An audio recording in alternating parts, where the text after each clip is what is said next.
भावधरोणिया वाची ज्ञानेश्वरी कृपा करी हरी तयावरी स्वमुखे आपण सांगे तो श्री विष्णु श्री गीता प्रश्न अर्जुनेसे तेची ज्ञानेश्वरी वाचे वदता साचे भय कळी काळाचे नाही तया एका जनार्दनी संशय सांडुणी दृढ धरी मणी ज्ञानेश्वरी स्वमुखे आपण सांगितो श्री विष्णु श्री गीता प्रश्न अर्जुनेसी पांडुरंगा करो प्रथम पांडुरंगा करो प्रथम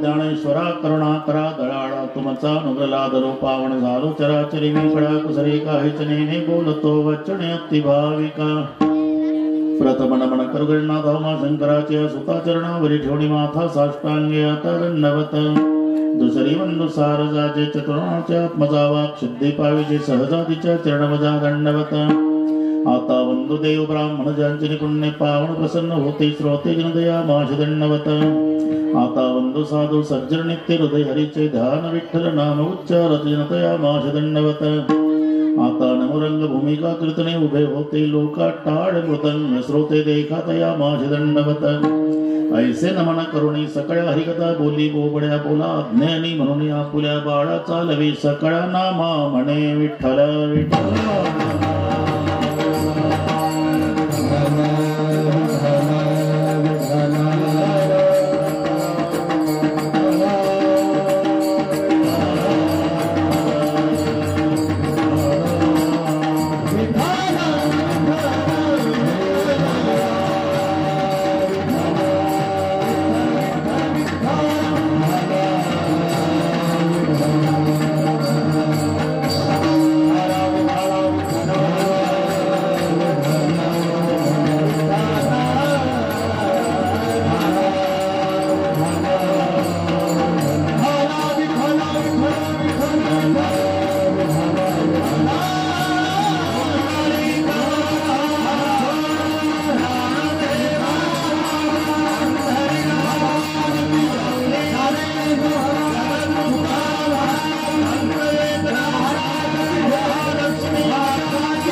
इकडे या तुम्ही आता आले सगळ्यांना आडवे झाले इकडे या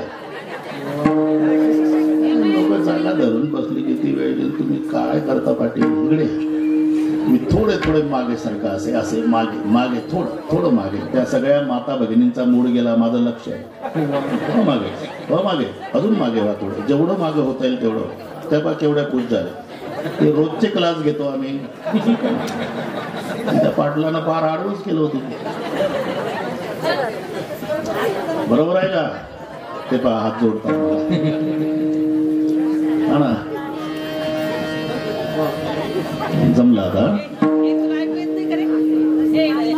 हे बारकी पोरं थोडी मागावर आहे थोडस थोडस थोडस नाही इथं मला जवळ बस बस बस VIP झाला तो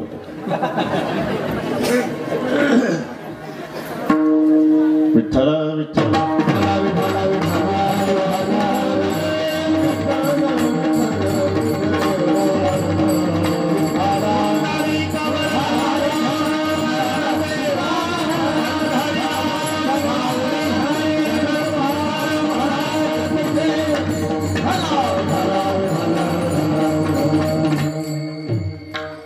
भावधरोणिया वाची ज्ञानेश्वरी कृपा करी हरी तयावरी प्रस्तुत कीर्तन रूपी सेवेकरता घेतलेला अभंग पैठण निवासी शांती ब्रह्म एकनाथ महाराजांचा सर्वांच्याच परिचयाचा. अभंगावर बोलण्यापूर्वी थोडासा परिहार भोवतालच्या 2-4 गावा मिळून नाही का घडवून आलेला हा दिव्य आणि भव्य असा सोहळा. आणि यामध्ये हरिभक्तीपरायण राजेंद्र महाराज तवार यांनी सर्व भाविकांच्या वतीनं मला दिलेलं निमंत्रण आणि तवार महाराजांच्या निमंत्रणामुळे तुम्हा सर्वांच्या दर्शनाचा झालेला लाभ, या संबंधाने उपस्थित सर्व महाराज मंडळी, 1 नंबरची गुणीजन मंडळी, मृदंगाचार्य, तर हे वर्णन करायला आमच्याकडे शब्द नाही, पण निवडून आणले सगळे. प्रकाश आहे, प्रदीप आहे, ते मला लक्ष नाही तुमच्याकडे, आवाज आला म्हणून. इकडची सगळी संस्थेतील विद्यार्थी मंडळी, मृदंगाचार्य महाराज हार्मोनियम, इकडचे सर्व महाराज, नामदेव महाराज, काशीनाथ महाराज, अश्विन महाराज,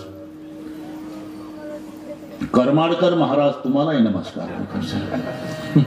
पण ते उणीव जाणवली आम्हाला. जोडीदार चेअरमन असायचे, ते कोरोनात गेले, नाही तर ते दोघं नाही तर हे आमचे नेहमीचे आहे. पत्रकार उद्धवराव आले होते असतील, अजून तिथे भेटले ते पत्रकार होते. आहे सगळेच. उपस्थित आई बहिणी, वडीलधारी मंडळी, लांबून आलेले जाणते पारमार्थिक श्रोते, तरुण बांधव, गर्दी, दर्दी, शिस्त, शांतता,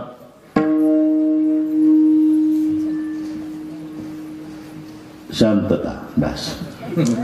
आणि या सर्व गोष्टीच्या एकत्रीकरणानं कार्यक्रमाला लाभलेली भव्यता. विठ्ठल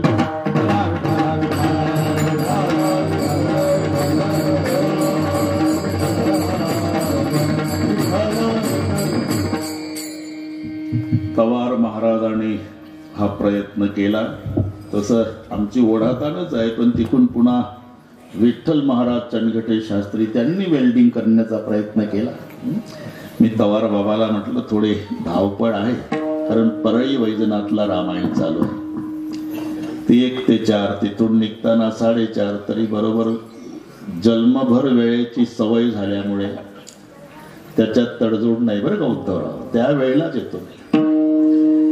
पण इकडे हे सगळे नियोजन पाहलं आणि भाग गेला, सीन गेला, बस अवघा झाला आनंद. अतिशय सुंदर नियोजन तवार बाबा तुम्ही केलं. सगळे गुणीजन मंडळी तुमच्या प्रेमास्तव या ठिकाणी. हे सगळे गुणीजन म्हणजे आमच्या संप्रदायाचं सौंदर्य आहे. मृदंगाचार्य असतील, गायनाचार्य असतील, आणि आई साहेबांच्या दरबारात ही सेवा आहे. अभंग घेण्याचं कारण बहुतेकांच्या लक्षात आलं असेल, आज गीता जयंती आहे, म्हणून त्याला संदर्भ ठेवून मी शुद्धीवर आहे. पुढे कळलंच तुम्हाला. अभंग ज्यांचा आहे ते एकनाथ महाराज आहे. सर्व संतांच्या मध्ये आगळ आणि वेगळे वैशिष्ट्य लाभलेले संत अशोकराव एकनाथ महाराज. कारण काही संत आहे शांत नाही, काही शांत आहे संत नाही, काही संत आहे शांत आहे श्रीमंत नाही. संत, शांत आणि श्रीमंत या तिन्हीच एकत्रीकरण म्हणजे एकनाथ महाराज आहे. एक एकनाथ महाराज जर सोडले नामदेव तर सगळे संत 18 विश्वे दारिद्र्यानं जीवन वतप्रोत लौकिक दृष्ट्या. 18 विश्वे म्हणजे 360 दिवसाचं वर्ष होतं उद्धवराव. त्याला 18 विश्वे, 18 विश्व नाही, विश्व जगत होते. आणि विश्वे म्हणजे हा गुणाकार करायचा, 18 आहे तसं 18 विश्वे 360. 360 दिवसात एकही दिवस सुखाचा नसणे याला म्हणतात 18 विश्वे दारिद्र्य. ओतप्रोत भरलेलं जीवन त्यांच्या त्यांच्या प्रमाणावरून आपल्या लक्षात येईल. रात्रीचे 12 वाजले. नामदेवरायाची पत्नी राजाबाई रुक्माई सोबत भांडत होती.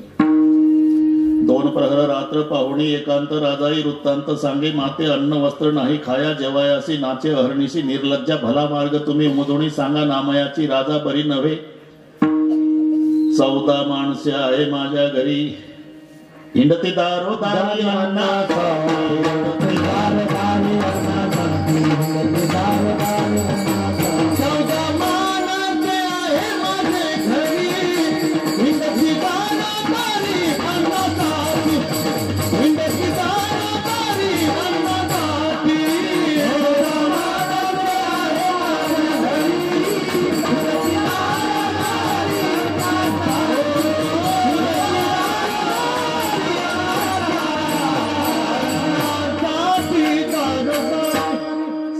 माणसे आहे माझे घरी, राजाई गोणाई दोघी सासू सुना दामा नामादा ना बापले कनारा विठा महादा गोंदा चौघे पुत्र जन्मले पवित्र त्याचे वंशी लाडाई गोडाई असाई साखराई चौघी सुनाबाई नामयाच्या आऊबाई लेकी निंबाबाई बहिणी वेडी पेशी जनिदासी त्याची, एवढा मोठा परिवार. म्हणून तक्रार आहे 14 माणसे आहे माझे घरी, हिंडती दारोदारी अन्नासाठी. भला मार्ग तुम्ही उमजोडी सांगा, नामयाची राजा बरी नव्हे. अहो रखमाबाई विठोबाशी सांगा, बरतराशी कागा वेडे केले, तुमच्या बुवाना आमचा बुवा पागल केला. हे भांडण रात्रीचं 12 वाजताचं. यावरून समजायचं की केवढं दारिद्र्य आहे. संत नामदेवरायाचं, तुकोबारायचा विचार करा. दुष्काळी आटीला द्रवे नेला, मान स्त्री एक अन्न अन्न करता मेली. माऊलीचा विचार करा, समाधीस्थ होतात तेव्हा धाकट्या मुक्ताईनं धाकट्या भावाच्या गळ्याला बिलगून रडायला सुरुवात केली. दादा कसं होईल रे आपलं, ज्ञानदेव निवृत्ती भिक्षेसी जात, सोपान मज सांभाळित. यावरून मधुकरी मागावी लागली. एक संत एकनाथ महाराज सोडले तर, नाहीतर लक्ष्मी आणि सरस्वती ह्या दोन्ही एकत्रित नांदत नाही. पण दोघीला एकत्रित नांदवायचा पुरुषार्थ केला तो पैठणच्या संतानं. यांचं जमत नाही. जिथे ती आहे तिथे ही नसते, आणि ही आहे तिथे ती नसते. विद्वत्ता आहे तर संपत्ती नाही, संपत्ती आहे तिथे विद्वत्ता नाही. म्हणून दोघीचं भांडण, दोघीचा संवाद आहे बरं का अशोकराव. फक्त कोणाला सांगू नका, आपल्या इथंच ठेवा. मी सांगतो दोघीचा, लक्ष्मीचा आणि सरस्वतीचा. सरस्वती लक्ष्मीला म्हणाली, का ग लक्ष्मी, मी जिथं थांबते तिथं तू का नाही थांबत, तू कुठं थांबते. सरस्वती म्हणाली, मी ब्राह्मण घराण्यात थांबते. अजूनही सरस्वतीचा निवास. उद्धवराव मानावंच लागेल तुम्हाला, नाही तर आज सगळे सामान आपलंच असतं ना. तवारपाटा तुम्ही पहा, सामान आपलंच आहे. तांब्या आपलाच, पाणी आपलं, डोळे आपले, हात आपला, ऑर्डर त्यांची, लावा पाणी. अजून तिथेच आहे. माना नका, मानावंच लागेल. मग मी ब्राह्मण घराण्यात राहते, सरस्वती म्हणाली, आणि तू त्यांना कायम दक्षिणा मागायला लावते. गुजराती मारवाडी कायम तिथं वास्तविक, इथे का थांबत नाही. तेव्हा लक्ष्मीनं सरस्वतीला कारण सांगितलं. एका आचमने अगस्ती मुनीने माझा पिता शोषिला, बंधू धाकुलता शशी. ही लक्ष्मी सांगते बरं का. तिचा बाप समुद्र आहे. कोणाचा? लक्ष्मीचा. समुद्रातून निघाले 14 रत्न. एका वंजळीत माझा बाप पिऊन टाकला. तो अगस्ती ब्राह्मण आहे. जवरी तवरी समुद्र करी गर्जना, जवत्या अगस्ती ब्राह्मणा देखिले नाही बाप. म्हणून एका आचमने अगस्ती मुनीने माझा पिता शोषिला. माझा बाप समुद्र पिऊन टाकला, तो अगस्ती ब्राह्मणानं. बंधू धाकुलता शशी, चंद्र हा हिचा भाऊ आहे लक्ष्मीचा. मग त्याला शाप दिला तो बृहस्पतीनं. गुरु पत्नीशी रतला क्षयरोग त्या चंद्राला. बंधू धाकुलता शशी शापे द्विजवर, शापे क्षया धाडीला. ऐके मत पतिते पदे सिनविले, ऐशी द्विजांची लीला. माझ्या पतीच्या छातीवर, विष्णूच्या छातीवर लात मारली ती भृगु ब्राह्मणानं. ऐसे दुःख सरस्वते, म्हणून भीते आकुला. विठ्ठल विठ्ठल.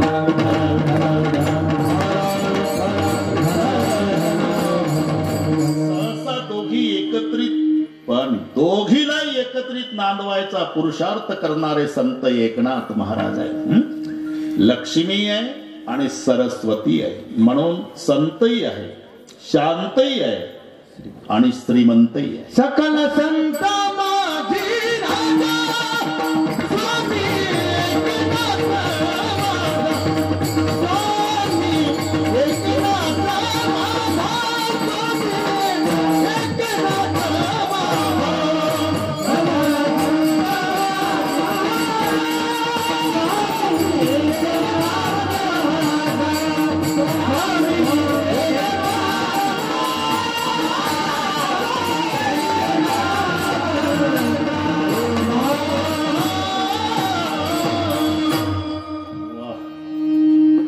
सकळ संता माझी राजान स्वामी एकनाथ माझा. एकनाथ शब्दामध्येच तवार बाबा तो अर्थ आहे.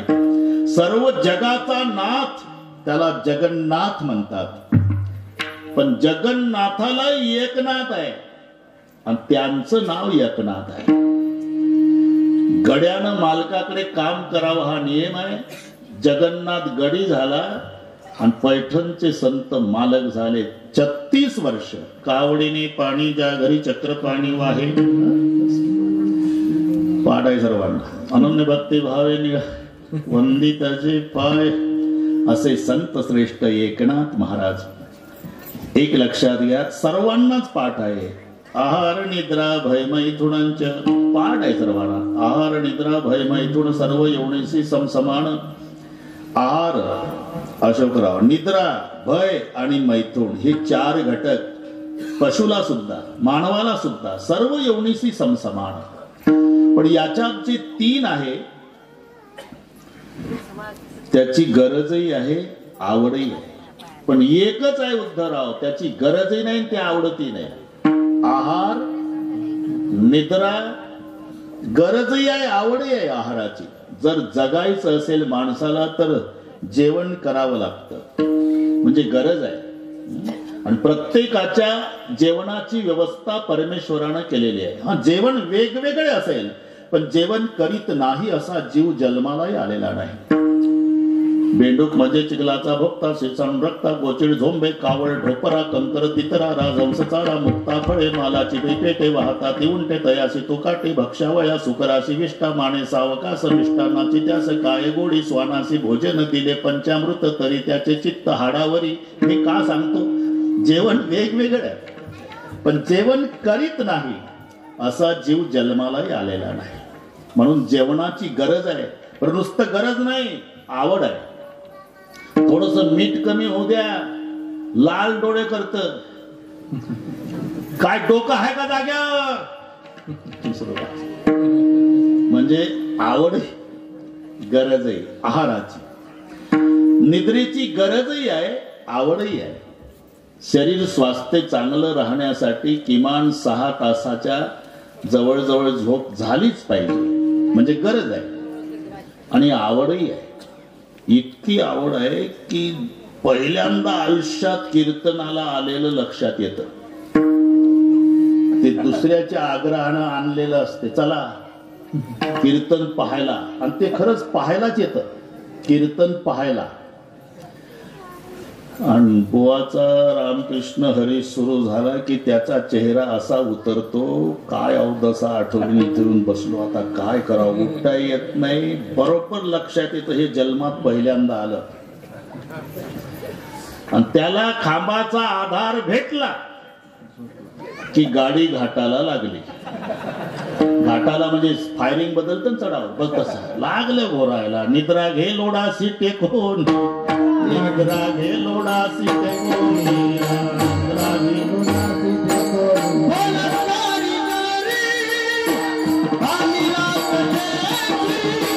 निद्रा घे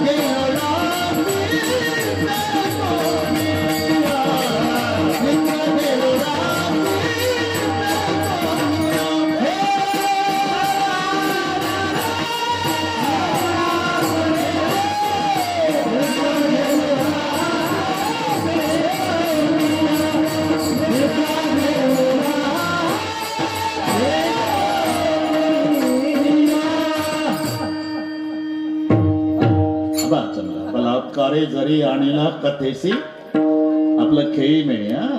इथे कोणीच कमी नाही. सर्वांचा अधिकार माझ्यापेक्षा मोठाच आहे. पण आमचा संप्रदाय असा आहे तवार महाराज आम्ही सगळे भाऊच. एका भावानं माईकवर बोलायचं बाकीच्यानी त्याचं कौतुक करायचं बस. याच्या पलीकडे काही नाही. खेळी मेळी गदारोळी बस. इथे निद्रा घे लोडासी टेकून या म्हणजे आवडही आहे आणि गरजही आहे निद्रेची. मैथून प्रजोत्पादन म्हणजे त्याची गरजही आहे आवडही आहे. पण एकच घटक आहे भय. त्याची कोणाला गरजही नाही आणि ते कोणाला आवडतही नाही. हे 4 मधलं हे गरजही नाही भयाची कोणाला गरज आहे. त्याची आवडही नाही, पण प्रत्येकाला आहे. गरज नाही तरी आहे आणि त्याची आवड नाही तरी आहे. त्याला भय म्हणतात. प्रत्येकाला आहे. आणि ते सर्वात मोठं भय म्हणजे जन्म मरणापरवते भय. आणि कोणते सांग पा, सर्वात मोठं भय ते आहे. 4 दुःखाचं एकत्रीकरण आहे मरायच्या वेळेला. अनुताप, मोह, विश्लेषण आणि आगामी. ते ज्याला मरण येतं त्याला खाली टाकायचं असते. खाली टाकल्यावर त्याला संपूर्ण चित्रपट जीवनभराचा दिसतो. त्याला कळतं आता काही मिनिटाचा मी पाहुणा आहे. आणि मग पश्चाताप होतो. पांडुरंगा, अरे 35 वर्षे माझ्या गाऊन दिंडी जात होती. तवार बाबा विनंती करत होते, पण मी नाही गेलो. काय जन्मा येऊन या केली म्या जोडी, आची घडोघडी चित्ता येतो आठव. हे अनुतापाचं दुःख आहे. मग मोह, आता मी मरणार आहे, माझ्या संपत्तीचं बायका मुलाचं कसं होणार, हे मोहजन्य. विश्लेषण म्हणजे ताटातोटीचं. जीव जाण्याचा प्रयत्न करतो तेव्हा शरीर धरू धरू ठेवतं. तो दोघांचा संवाद आहे अशोकराव. आपल्याला ते बोलताना दिसत नाही, पण ते एकमेकाला जाऊ नको रे जीवा, शरीर म्हणतं. जीवा, कारण त्यांच्यासारखी मैत्री जगात नाही उद्धवराव. बाकी त्याला किती बाता मारू द्या. सगळ्यात श्रेष्ठ मैत्री कोणाची आहे? नवरा बायको नाही, जीव शरीर. जिथं जाईल तिथं दोघं असतात. संकट असो नाही तर आनंद असो. आता इथं कीर्तनाला आले, तुम्ही दोघं आले की नाही? तुमचा देहही आला आणि तुमचा जीवही आला. कोणी घरी जीव विसरून देह येत नाही आणि देह घरी ठेवून जीव येत नाही. जिथे जाईल तिथे. संकटाच्या वेळेला बाकीचे राहतील बाजूला. नव्हे, फासावर जाताना याकूब मेमनला फाशी आमच्या नागपूरला झाली. त्यावेळी त्याचा परिवार मुंबईला होता, पण फासावर 2 जण गेले. त्याचा देह, त्याचा जीव शेवटच्या श्वासापर्यंत सोडत नाही. एवढी मैत्री आहे दोघांची. आणि तो जीव जाण्याचा प्रयत्न करतो तेव्हा शरीर धरून ठेवतं. जाऊ नको, जाऊ नको जीवा. ज्या घरात 70 वर्ष राहिलो, तू गेल्यावर माझी पोरं मला 7 तास ठेवायची नाही. आणि तसंच असते. ते बाहेरचे वैतागूनच बसलेले असतात. बाहेरचे का आता कशा करता उशीर? मुलगी यायची म्हणते बा अशोकराव. कुठून? दिल्लीहून. आता पागल झाला का म्हणावले का? दिल्लीहून मुलगी, तिला 2 दिवस डेड बॉडीचं काय होईल? काढा म्हणा.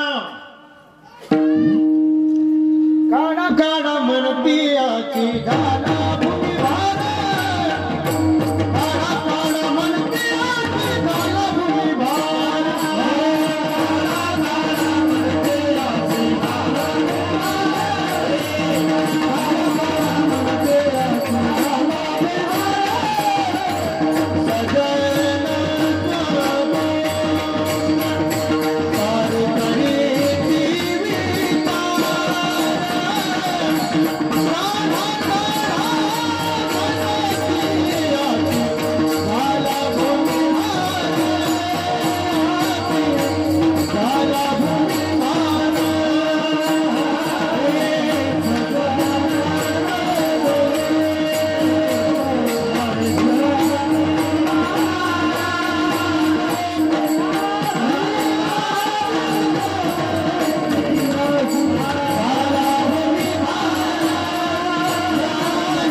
विश्लेषण, ताटातुटीचं दुःख, अनुताप, मोह आणि विश्लेषण. आगामी म्हणजे पुढे होणारे कार्यक्रम. आगामी कशाला म्हणतात? पुढे होणारे कार्यक्रम. मग तो पुढे होणारा कार्यक्रम म्हणजे त्याला टकरी लागलेली असते. मरणाऱ्याला पापणे हलवत नाही, वर बघत. जीव जायचा असतो पण वर बघत. ते आगामी. त्याला यमदूत दिसतात. यमदूत फक्त 2 जणाला दिसतात, कीर्तनकार आणि मृदंगाचार्य. अरे आम्ही काय एवढे पापी आहोत का दोघं? मग कोण दोघं? गावातल्या कुत्र्यांना यमदूत दिसतात महाराज. आणि ज्याच्या करता आले त्याला. स्वर्गारोहण प्रसंग वाचा. धर्मराजासोबत कुत्र निघालं, पण येमपुरी पासून कुत्र वापस आलं. यम कसे असतात हे बघून आलं. म्हणून ज्या दिवशी यमदूत गावात येतात त्या दिवशी कुत्रे भुंकत नसतात. हे कारण आहे. कारण त्यांना ते यमदूत दिसतात, भुंकण्याचा प्रयत्न करतात, पण बोबडी वळते. एखादा भित्रा माणूस जर संडास मध्ये गेला, झुरळ जर दिसलं तर झुरळ नाही म्हणत प्रकाशराव, झुझू झुझू झुझू करतात दरवाजात. बघ तशी कुत्र्याची अवस्था होते. यमदूत तर दिसतात त्यांना, पण भुंकण्याचा प्रयत्न केल्यावर त्यांची बोबडी वळते, म्हणून भुंकता येत नाही. म्हणून लहान पिल्यापासून म्हाताऱ्या कुत्र्यांपर्यंत वर तोंड करून ओ, त्याला विव्हळणे म्हणतो आपण, विव्हळणे त्यातला प्रकार आहे. पण मग त्या दिवशी म्हाताऱ्या माणसांची चर्चा आहे का? एक 90चं म्हातारं काठी टेकत 92च्या म्हाताऱ्याजवळ जात. नाना, कार तात्या, अरे कुत्री रडायला लागली गावात, जास्त आजारी कोण आहे आपल्या गावात? हे दोघं सोडून समजायचं यमदूत आलेले त्याला, अथवा ज्याच्या करता आले त्याला दिसतात. मग ते सारखं वर पाहत. ती शेवटची अवस्था. हे आगामी अनुताप, मोह, विश्लेषण, आगामी, हे 4 दुःख मरायच्या वेळेला एकत्रित आहे. मग ते सारखं तिकडे पाहतं. अकराळ विकराळ काळे कुट्ट निर्दय निष्ठुर निगरगट्ट, ते आपणात बांधून घट्ट फरफरा ओढते बिकट मार्गी काटे कुठे ठाई ठाई खड्डे मोठे दंसळी सर्प विंचू कोटे ऊर्ध्व मार्गी ओढते इंद्र पशु लचके तोडती क्रूर धाड बोचुनी खाती रक्तबंबा याच्या प्रया कोणा येईना दूर राहिली नाती गोती राज्य वैपती संपत्ती पडला यमदूता ती असाय आणि एकटा नाही त्या यमासी करुणा वगैरे वगैरे मध्ये समजून घेत जा. हे ज्याला सत्शास्त्र श्रवणाने कळालं की सगळ्यात मोठं भय काळाचं आहे, आणि त्या काळाच्या भयातून सुटण्याचा उपाय शोधत असणाऱ्या साधकाच्या कानी संत नाथबाबांची कीर्ती आली. तो वेळ कमी असल्यामुळे लगेच पैठणला गेला. कडेठाण पैठण जवळ होत. तिथे नाथांच्या चरणी डोकं टेकवलं. महाराज, सत्शास्त्र श्रवणाने कळालं की सर्वात मोठं भय काळाचं आहे, आणि काळाच्या भयातून सुटण्याचा उपाय आपण सांगावा याकरता मी आलोय. म्हणले त्याच्यासाठी साधक माझ्याकडे येतात. मी त्यांना उपाय पण सुचवतो, आणि ज्यांनी ज्यांनी माझ्या उपायाचं अवलंबन केलं ना, त्यांना त्यांना फायदा पण झाला. भय कळी काळाचे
ज्ञानेश्वरी वाचे वदता साचे, फायदा भय कळी काळाचे नाही तया. त्याला काळाचं भय नाही जो ज्ञानेश्वरीचं वाचन करतो. हे पटत नाही महाराज. का? सेवानिवृत्त होऊन 20 वर्षे झाले. माझी सुनई नोकरीवर आहे, मुलगाही नोकरीवर आहे. 20 वर्षापासून रोज ज्ञानेश्वरी वाचतो, तरी भय संपलं नाही. आणि तुम्ही सांगता ज्ञानेश्वरी वाचे वदता साचेन, भय कळी काळाचे नाही तया. अरे 20 वर्षे वाचन करून भय संपलं नाही म्हणजे वाचण्यात दोष असला पाहिजे. कारण साधन प्राप्त होऊन जर आपण साध्यापर्यंत पोहोचत नसेल तर दोष साधनामध्ये आहे हे सिद्ध होत असत. औरंगाबादच्या स्टँडवर बऱ्याच एसट्या आता बंदच आहे म्हणा, पण समजा बऱ्याच. एक घाई घाई गेलं, एसटीत बसलं. अशोकराव एसटी निघाली, पार करमाड पर्यंत गेली. मग हे म्हणत कंडक्टर काय एक बीड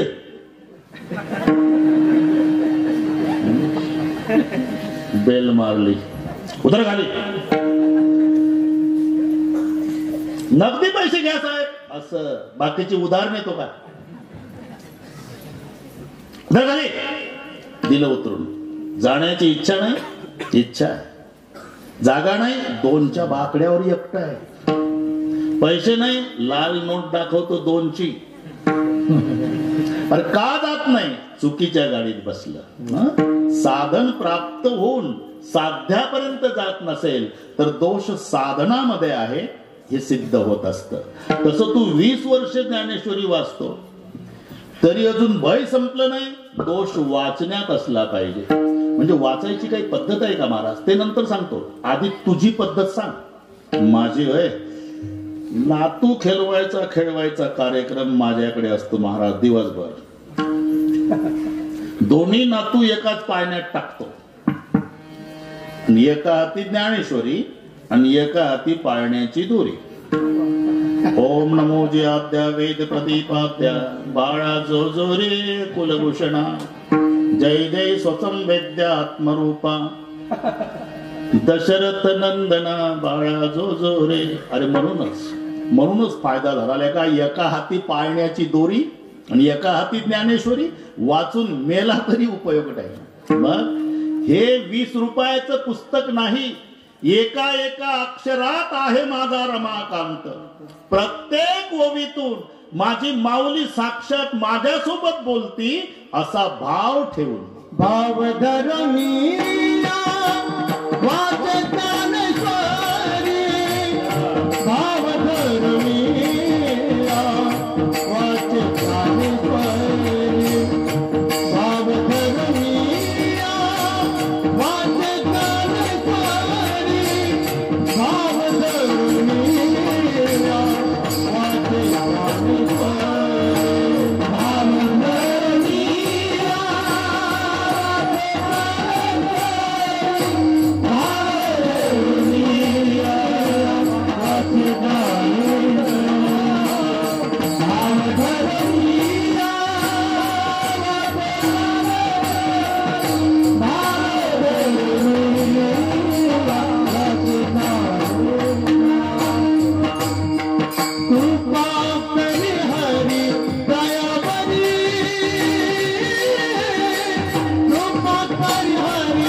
साक्षात माझ्यासोबत बोलतीये असा भाव ठेवून वाच भाव धरोनिया वाचे ज्ञानेश्वरी अशोकराव परमार्थात महत्व भावाला आहे भाव कारण योग्याला देव भासतो ज्ञानाला कळतो आणि भक्ताला आकळतो हे 3 शब्द लक्षात घ्या योग्याला भासतो लक्षून या योगी पाहती आभास रस्त्याने माणूस चालला उद्धवराव तिथे धूर निघत होता एका घरातून याला वाटलं धूर निघतंय म्हणजे जाळ असला पाहिजे इथं स्वयंपाक सुरू असला पाहिजे यत्र यत्र धूमाहा तत्र तत्र वन्ही वगैरे याला स्वयंपाक भासला दूर पाहणाऱ्याला.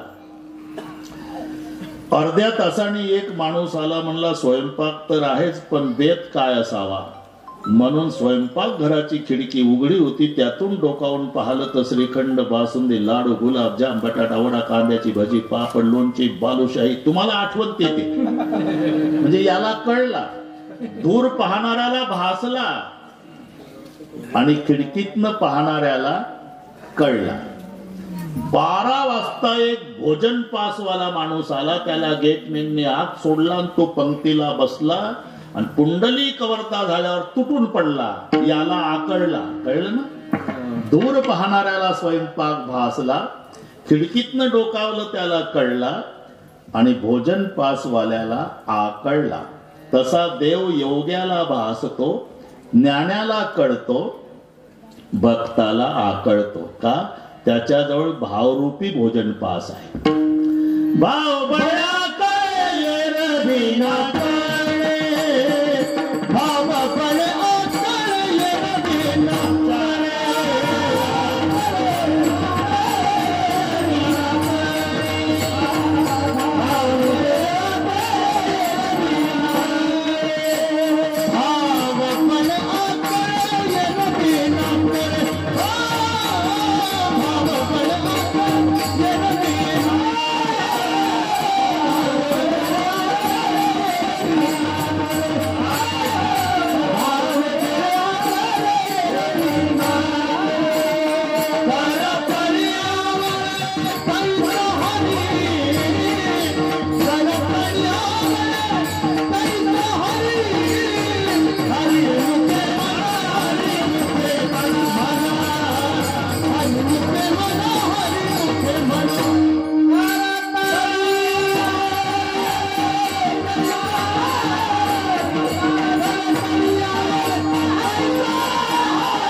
कपटेन शत्रू.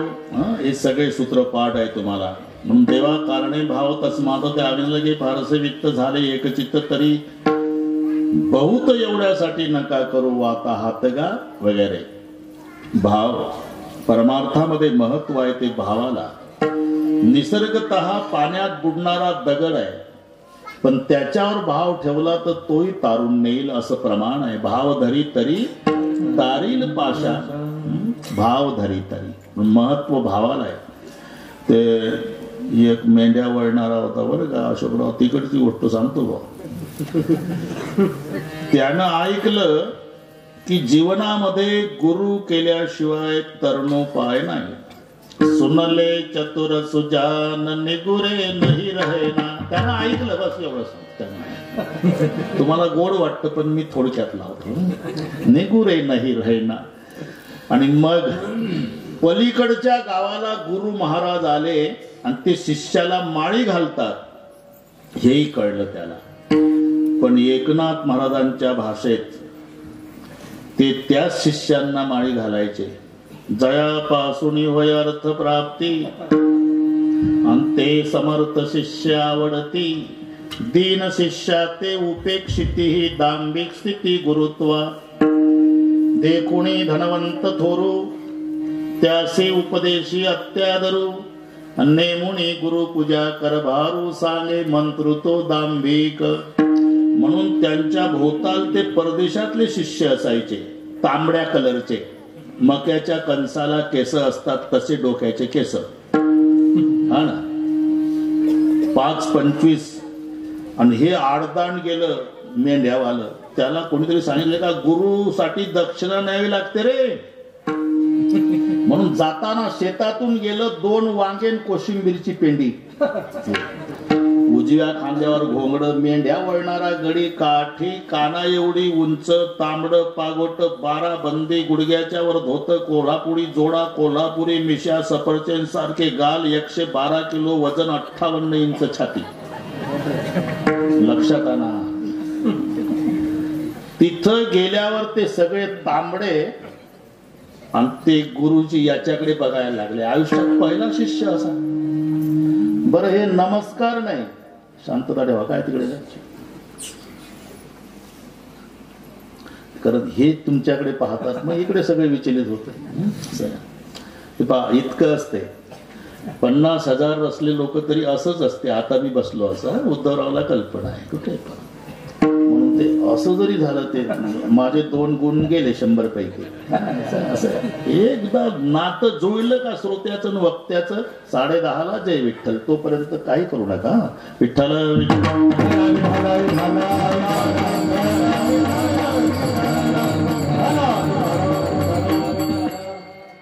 अशोकराव हे गेलं, वाकलं नाही, नमस्कार नाही. शेतकरी जर्सी गाईच्या खोंडाला चारा टाकतो.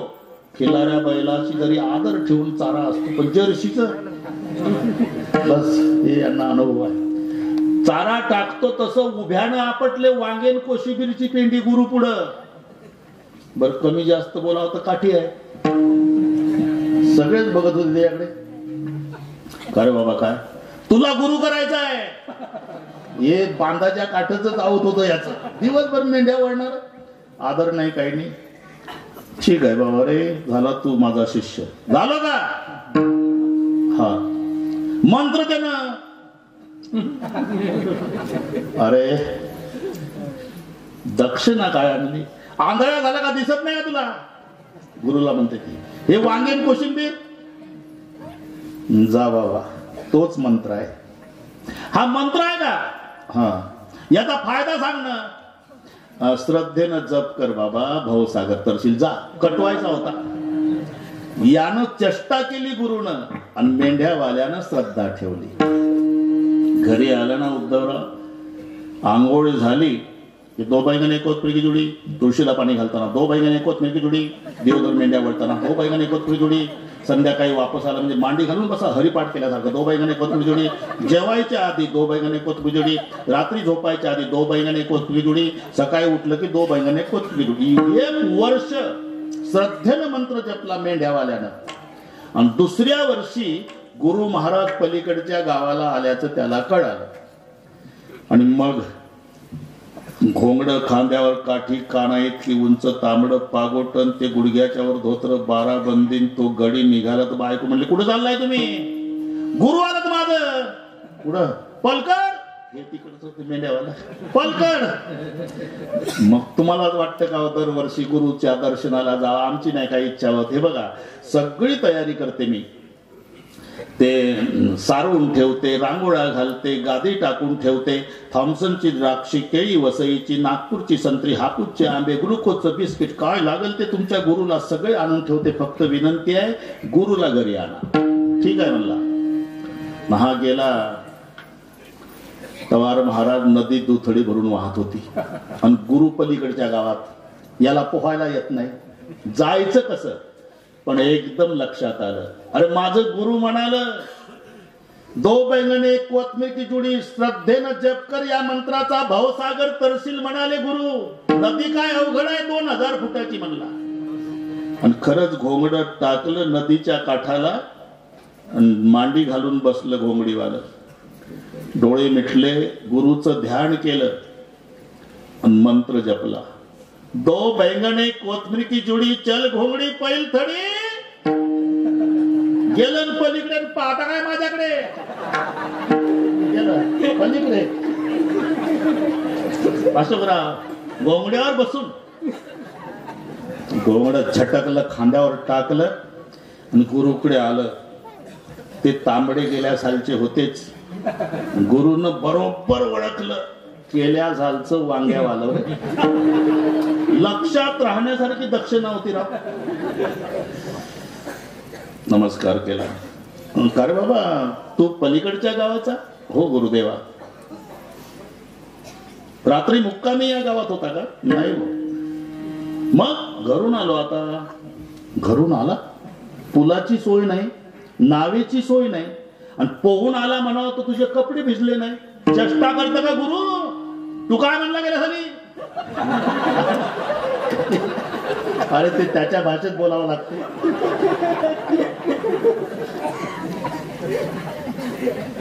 कठीण.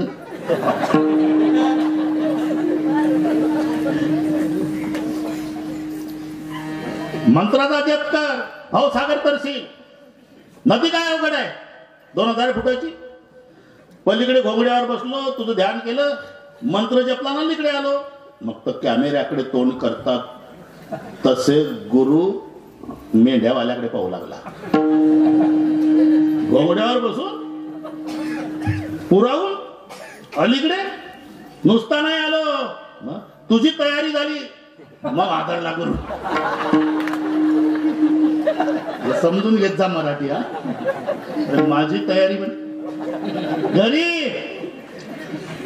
दुसरी तयारी समजू नका. घरी गादी टाकली, रांगोळ्या घातल्या आणि थामसनची द्राक्षी, नागपूरची संत्री, केळी ते सगळे आणून ठेवलं. वाट पाहते परिवार तुझा, तुला घेऊन जायला आलो. आता गुरुच्या लक्षात आलं हे बिगर तिकीट हिंदी महासागराला नेता आपल्याला. धर्मसंकट तवार महाराज. हो हो म्हणाव तर मरण धडधडीत आहे. घोंगड्यावर बसून बरं नाही म्हणाव, याच्या भावनेला तडा जाणार आहे. मग गुरुने ठरवलं 5-10 वर्ष जगू आपण, मरायचंच आहे एक दिवस.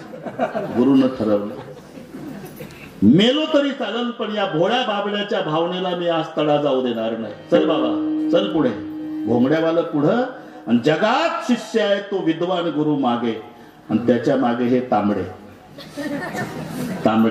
त्यांना माहिती होतं गुरु मरतोय आता.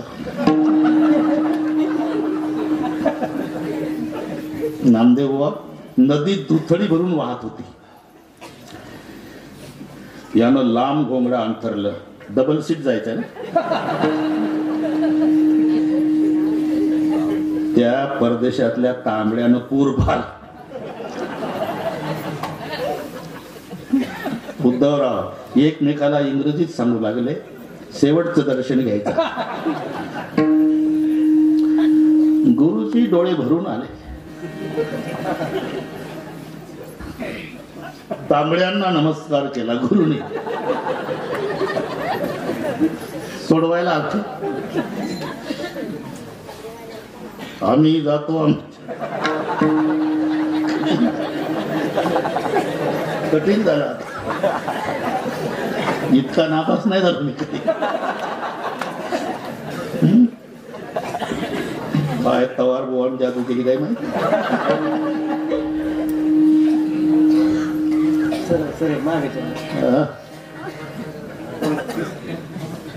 आम्ही जातो आमच्या गावात, आमचा राम राम घ्यावा.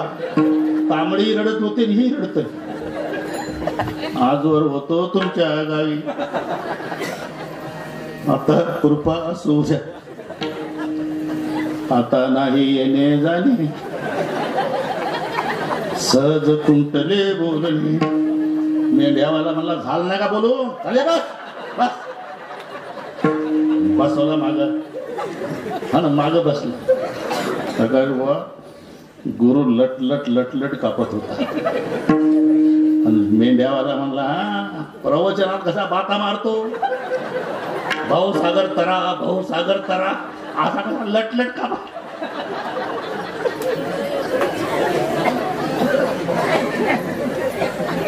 माझी कंबरधर, हे घोंगड्यावाला माझी कंबरधर. भाऊ सागर तरण्यासाठी शिष्यानं गुरुची कास धरायची असते, पण हा गुरुला सांगतो माझी कंबर धर. आणि गुरुने मजबूत कंबर धरली. त्याचा ढाब वेगळा. मरू तर दोघही मरू.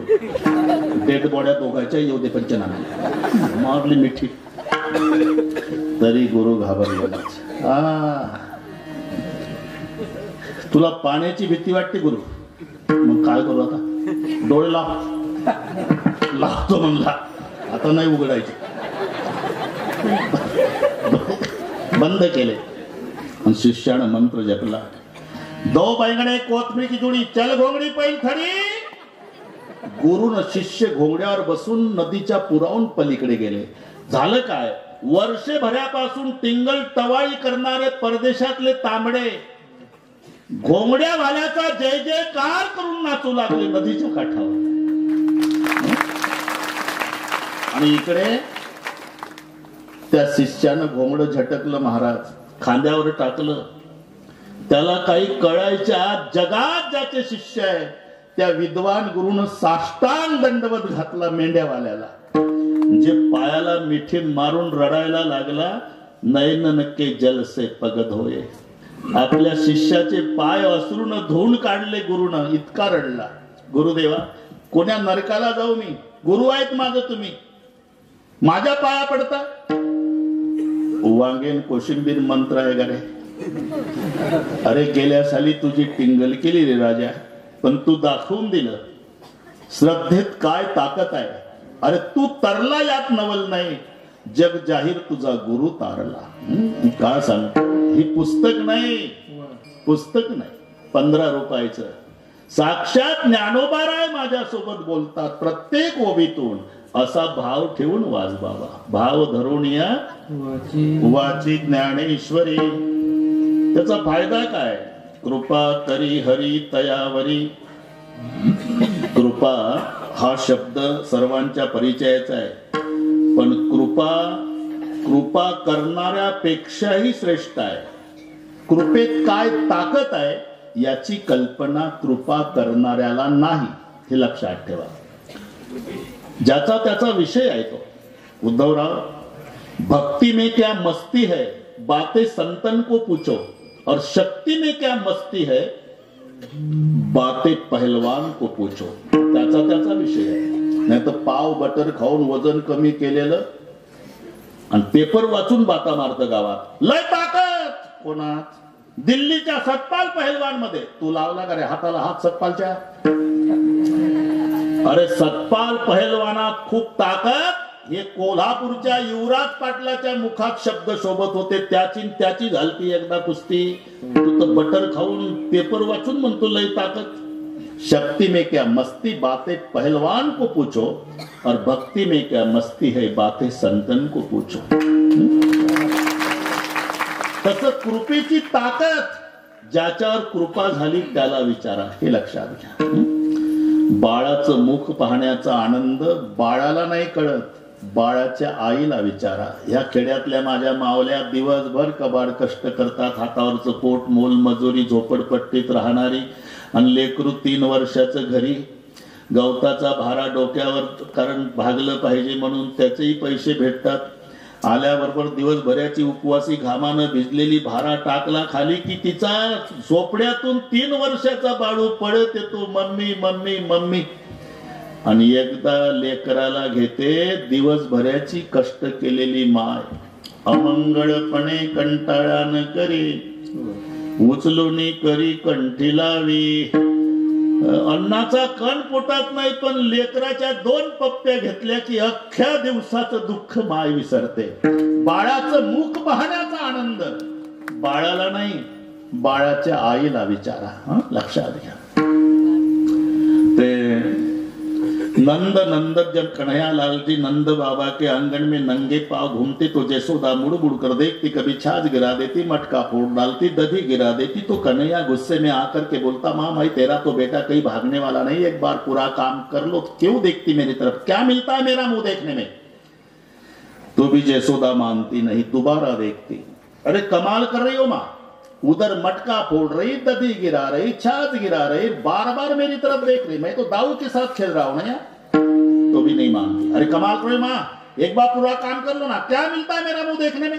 तो जसोदा आंगन में आई, कान्हा को गोद में बिठाया और गोद में बिठा करके बोली, कान्हा गर्गाचार्य जी ने बताया था जसोदा तू भाग्यशाली है, दुनिया का बाप तेरा बेटा बन के आया है. लेकिन आज जवाब मिल गया, मैं भाग्यशाली हूं लेकिन तू दुर्भाग्यशाली है. कान्हा को गुस्सा आया, खड़ा होकर के बोला, मैं कैसा दुर्भाग्यशाली मां? इसलिए बेटा कि तुम्हारा मुंह देखने में क्या आनंद मिलता इस बात का पता तुम्हें नहीं है. तो मां, मेरा मुंह देखने में क्या आनंद मिलता है, इसलिए मुझे क्या करना होगा? इसलिए केवल जसोदा बनना पड़ेगा लाला, तब पता लगेगा कान्हा का मुंह देखने में क्या आनंद मिलता है. बाळाचं मुख पाहण्याचा आनंद बाळाच्या आईला विचारा. शक्तीची मस्ती पहलवानाला विचारा, भक्तीची मस्ती साधू संताला विचारा, तशी कृपेची ताकद ज्याच्यावर कृपा झाली त्याला विचारा. एक जोडी रामायणातली रामचंद्र आणि हनुमानजी वाढवत नाही, अर्धाच तास शिल्लक आहे आपला. तुम्ही शुद्धीवर येऊन गड्याही बघा. आणि अजून महाराष्ट्रात उद्धवराव वंशमोरच चालू आहे. मला कोणी कंटाळलं नाही, अजून नाही. ते 2 कथा, इटोलीची 2 ते 5 न जिंतूरची 7 ते 10, पुन्हा त्याच्यात कीर्तन, तरी तसंच चालू आहे. तुम्ही अजिबात आम्हाला काही नाही ना मागं पुढे पाहायचं, काहीच नाही चालू आहे. रामचंद्राची कृपा हनुमानजीवर झाली, बस एवढं लक्षात ठेवा. काय झालं?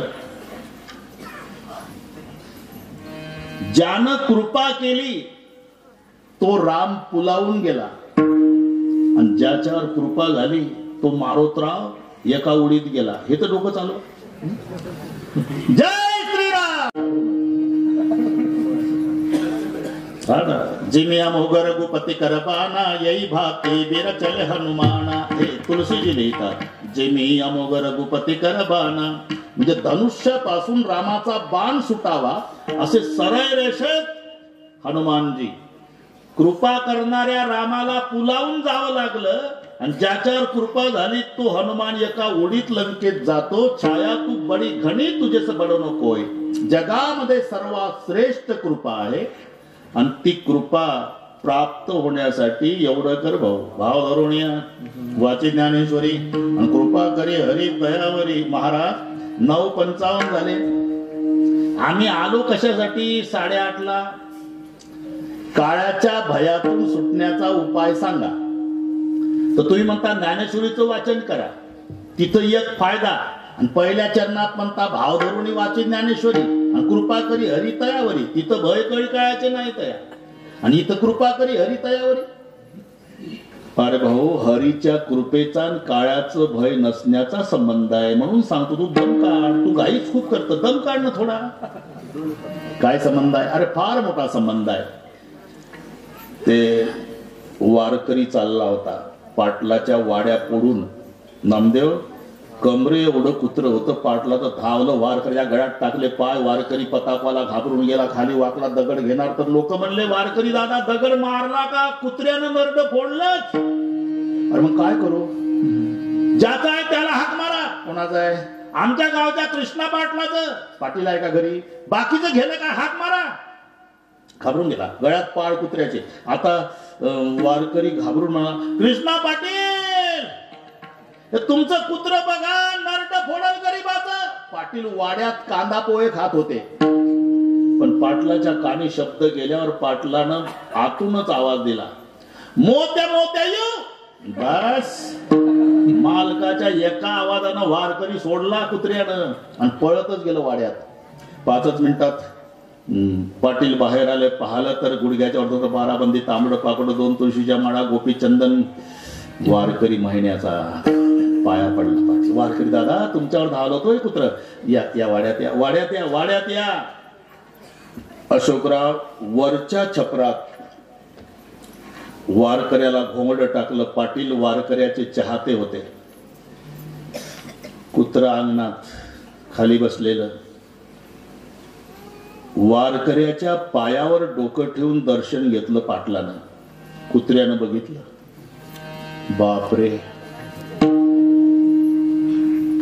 ज्याचं नरड फोडणार होतो तो झेंड्यावाला तर मोठा अधिकारी दिसते. झेंड्यावाला आमचा मालक पहा. कुत्र्याचा अभ्यास सुरू झाला अंगणात. हा ना. मग दूध आणलं ग्लास भर वारकऱ्यासाठी. अशोकराव वारकऱ्याच्या हातात ग्लास दिला. पाटलानं नुसतं तिकडे पाहिलं की ग्लास संपवला. 3च घोटात. वारकरी काय फुंका घालू घालू पितो काय? 3 घोटात अर्धा लिटर जेवला ग्लास. नेहमी येतचा वारकरी दादा, वाडा तुमचाच आहे. येत जाईल पाटील. नेहमी येत जा वाढत हो येत जाईल माग सरकत होता वारकरी. नेहमी येत जा जोडे घातले वारकऱ्यानं. नेहमी येत जा आता विसरू नका वाड्याला अहो येत जाईल पाटील. नेहमी येत जा माग सरता सरता जोड्यासह वारकऱ्याचा पाय कुत्र्याच्या तोंडावर पडला. तरी कुत्र उद्धवराव असं शेपूट हलवतं. कोणतं अर्ध्या तासापूर्वी नरड फोडणार होत त्या वारकऱ्याचा पाय पडला तरी कुत्र फक्त शेपूट हलवत का? कुत्र्यानं विचार केला याच्यावर माझ्या मालकाची कृपा झाली. दूध पाजलं याला पाया पडला. हा झेंड्यावाला चावण्याच्या लायकीचा नाही. आणि वारकरी घाबरत नाही का? कुत्र्याचा मालक पाटील उभा आहे. हे सूत्र लक्षात घ्या. तसं काळ ही भगवंताची कुत्री आहे. म्या बोलविल्या वेद बोले म्या चालविल्या सूर्य चाले म्या हालविल्या प्राण हाले जगाते चाळीता मेयाची नेमिला साता काळू ग्रासी तसे भूताये म्हणी आगते पंडुसुता सकै जयाची ऐसा जो समर्थू. आणि तो काळ हरीच्या ताब्यात आहे. जसं पाटील पुढं असल्यावर वारकऱ्याला आता कुत्र्याचं भय राहत नाही तशी हरीची कृपा झाल्यावर त्याच्या ताब्यात असलेल्या काळाचं भय राहत नाही. भय कळी काळाचे नाही.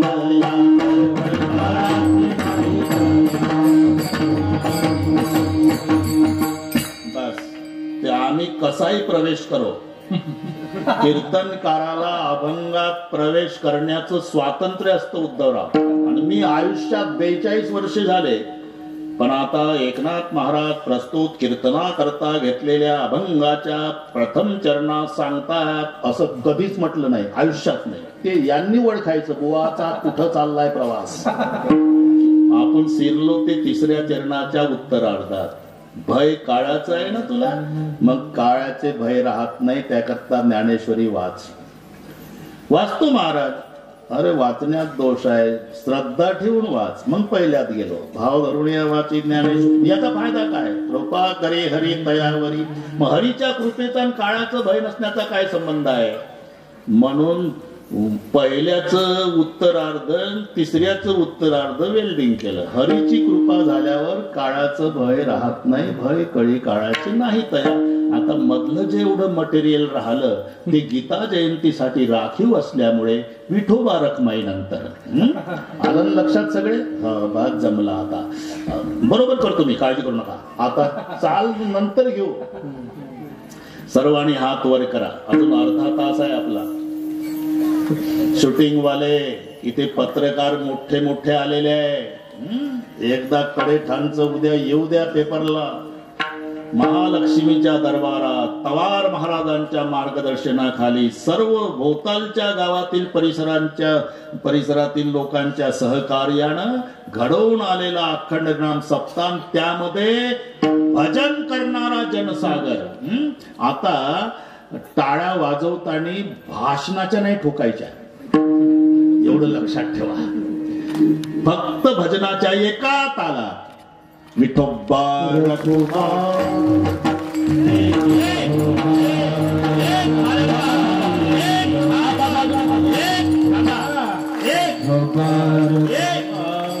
एक टाळ्या वाजू नका. एक हात वर. एक हात वर करा. एक एक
ज्ञानेश्वरी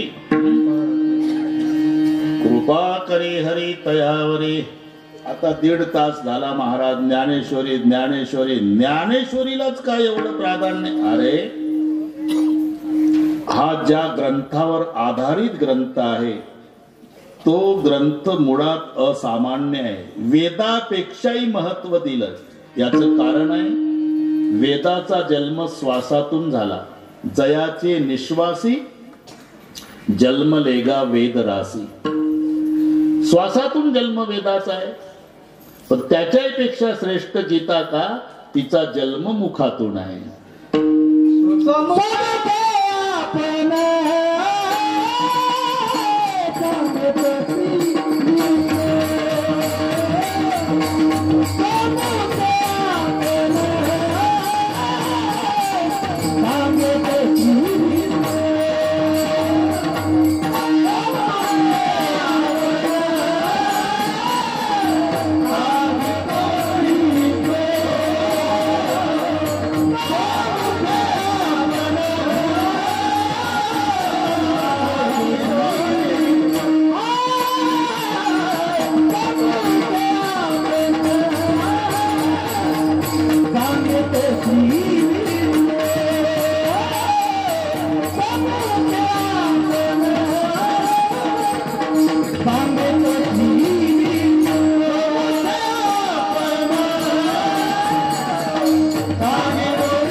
वेदाचा श्वासातून आणि जन्म गीतेचा मुखातून. स्वमुखे आपण.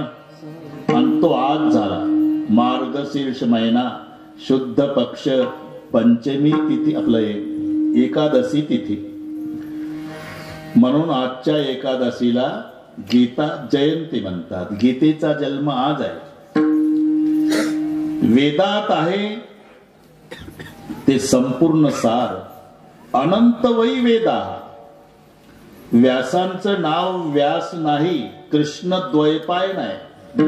थोडस मागे जातो लगेच पुढे येतो. द्वीपावर जन्म झाला. द्वीपावर म्हणून द्वैपायन. आणि काळ्या वर्णाचे म्हणून कृष्ण. मग व्यास का? वेदाची व्यवस्था केली. 4 भागात वर्गीकरण केलं. वेदाची व्यवस्था लावली म्हणून व्यास. मग वेदाचं संपूर्ण सार. शब्द ब्रह्मी असंख्याके जे तुला काही अभिप्राय पिके तो महाभारती एके लक्ष्य जोडे. गीता हा स्वतंत्र ग्रंथ नाही. 1 लक्ष श्लोकाचं जे महाभारत आहे. 1 लक्ष महाभारताचे श्लोक 1 लक्ष. 18 पर्व. त्या 18 पर्वामध्ये जे भीष्म पर्व आहे त्या भीष्म पर्वात युद्धाच्या आधी अर्जुन लढाई करत नाही म्हणला. आणि मग त्याला मोह निवृत्त करण्यासाठी जो उपदेश केला 700 श्लोकाचा 15 मिनिटाचा संवाद, त्याचं नाव गीता. हा त्यातला बाजूला काढलेला भाग आहे. भीष्म पर्वातला स्वतंत्र ग्रंथ नाही हा गीता. आता महाभारत लिहायचं होतं अशोकराव व्यासांना, पण लेखक भेटेना आणि गणपतीला लिखाण काम सापडेना. महाभारत कसं तयार झालं? लिखाण काम सापडेना. ते नाही का दसऱ्याच्या मुहूर्ता उद्धवराव कारखाने सुरू होतात तेव्हा ट्रकवाले मालक ऊस तोडणीवाली टोळी शोधतात आणि ऊस तोडणेवाले ट्रकवाल्याला शोधतात. तसा प्रकार. 15 दिवस झाला मालक फिरत होता, ऊस तोडणारे टोळीच सापडेना. म्हणला यंदा 4ही ट्रका उभ्या राहते, तोडणीवाले सापडत नाही. आणि तोडणीवाले 15 दिवस मालक शोधत होते, त्यांना ट्रकवाला भेटेना. हे दुपारी 2 वाजता कुर्डुवाडीच्या एसटी स्टँडवर उतरलं चहा प्यायला मालक. आणि विडी फुकत गेलं एका कोपऱ्यात. तर 25 लोक उतरल्या चेहऱ्यानं बसलेले होते, डोक्याला हात लावून. कुठं रे बाबा? सोलापूरच्या पलीकडे जाओ पाटील. काय काम करता? काय विचारू नका. 15 दिवस झाले आम्ही ट्रकवाला मालक शोधतो, यंदा आम्हाला काही काम मिळेना. ऊस तोडता का तुम्ही? हा. अरे मग मी तर 15 दिवसापासून टोळी शोधतो का. जसा दोघाला आनंद व्हावा तसं गणपतीची व्यासाची भेट झाली कडे ठाणला. कल्पना करा. जय रे जय रे. मला महाभारत लिहायचं गणपती, पण लेखक सापडे ना. असं मला लिखाण काम सापडे ना म्हणून शोधत होतो. बरं झालं, आता दोघाचं ठरलं आपलं. चालेल, पण एक अट आहे. गणपती म्हणाले, माझ्या लेखणीला काम पुरलं तर थांबील, लेखणी बंद पडली त्याच वेळेला उठून जाईल. चालेल, ठरलं दोघांचं. मग लिखाण करायला बसले गणपती. सांगायला व्यास, करा सुरुवात.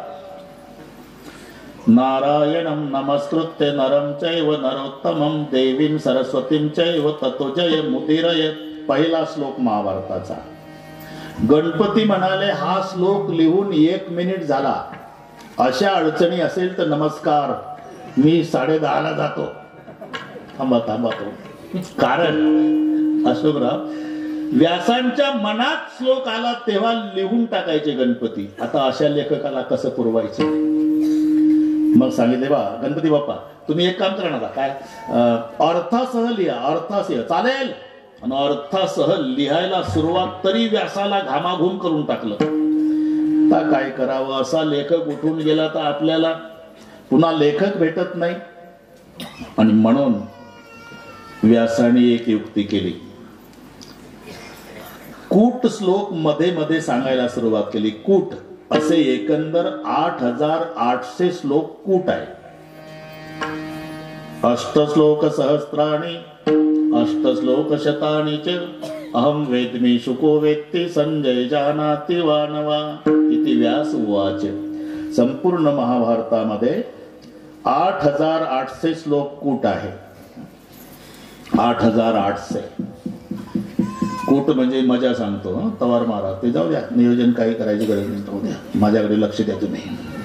हे नाही ऐकायला मिळणार तुम्हाला. मी कोरोनाच्या 2 वर्षात पूर्ण महाभारताचं चिंतन केलं. सगळे वयाच्या वह्या लिहून काढल्या, मुद्दे काढून. 1,00,000 श्लोकाचं म्हणून सांगतो. अष्टश्लोक सहस्राणि अष्टश्लोक शतानि च अहम वेद्मि शुको वेत्ति संजय जानाति वा नवा. 8800 श्लोक कूट आहे. कूट म्हणजे शब्दशः अर्थानं ज्याचं काम भागत नाही. एक नमुना सांगतो. लिहा गणपती. सांगा. केशवं पतितं दृष्ट्वा द्रोणहर्षमुपागतः रुदन्ते कौरव सर्वे हा केशवं कथगतः. मजा पहा. आता गणपतीनं अर्थ लिहायला सुरुवात केली. केशव म्हणजे कृष्ण, पतितम म्हणजे पडलेले, दृष्टवा म्हणजे पाहून. हे त्वांतव्य आहे ना व्याकरणामध्ये. बस वर्ष पहिले जमला.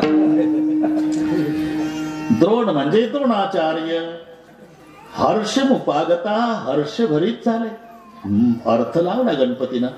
श्रीकृष्ण पडलेले पाहून द्रोणाचार्यांना आनंद झाला. अर्थ बरोबर आहे. पण खालची लाईन, रुदंती कौरव सर्वे, कौरव रडू लागले. मग डोकं चाले ना गणपतरावचं. कारण कृष्ण सारथी आहे आणि तो खाली पडला तर विरुद्ध पार्टीचे द्रोणाचार्य, त्यांना आनंद होईल, बरोबर लागला अर्थ. पण कौरव रडतील का? ते तर अख्ख्या कडे ठाणला पेढे वाटत. घ्या पेढे. गेला ड्रायव्हर. म्हणून हे याला कूट म्हणतात. रुदंती कौरव सर्वे, कौरव रडू लागले. हा केशवम कथक गता. म्हणून शब्दशः अर्थानं नाही जमला. आता व्याकरण दृष्ट्या सोडवायला सुरुवात केली. केशव म्हणजे कृष्ण, पण संधी विग्रह केला तर दोन पद आहे, के आणि शव. गणपतीनं तसं डोकं चालवलं. के हे किम सर्वनामाचं आहे. किम के कानी, किम के कानी, के नकाभ्याम काही 7 विभक्ती पर्यंत चालवा घरी गेल्यावर. के म्हणजे कोणाचं, शेव म्हणजे प्रेत. आता पहा कुणकड चाललं हे कूट याला म्हणतात. कोणाचं तरी प्रेत पाण्यात पडून फुगून होतं. के शवम पतितम दृष्टवा. पाण्यात फुगलेलं प्रेत पाहून द्रोण म्हणजे कावळे हर्ष मुपागता, काव काव काव काव. आपल्या जात भाईला बोलवा, या 8 दिवस जायची गरज नाही का, फुगलेलं प्रेत पाण्यात. पण त्याच काठाला नदीच्या कोल्याचा कळप होता. कौरव म्हणजे कोले, आणि ते एकमेकाकडे पाहू पाहू रडू लागले. रुदंती कौरव सर्वे. का पाण्यातला आहे रे, आपल्याला काय फायदा आहे.